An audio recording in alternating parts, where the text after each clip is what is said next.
सुरगुरुं वन्दे जगत्कारणं वन्दे पन्नगभूषणं मृगधरं वन्दे पशूनां पतिं वन्दे सूर्यशशाङ्कवहिनयनं वन्दे मुकुन्दप्रियं वन्दे भक्तजनाश्रयं च वरदं वन्दे शिवं शङ्करम् ॐ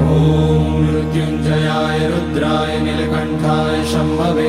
अमृतेशाय शर्वाय महादेवाय ते नमः। नमस्तेस्तु भगवन् विश्वेश्वराय महादेवाय त्र्यम्बकाय त्रिपुरान्तकाय त्रिकाग्निकालाय कालाग्निरुद्राय नीलकण्ठाय मृत्युञ्जयाय सर्वेश्वराय सदाशिवाय श्रीमान् महादेवाय नमः। ॐ नमः शम्भवाय च मयोभवाय च नमः शङ्कराय च मयस्कराय च नमः शिवाय च शिवतराय च ॐ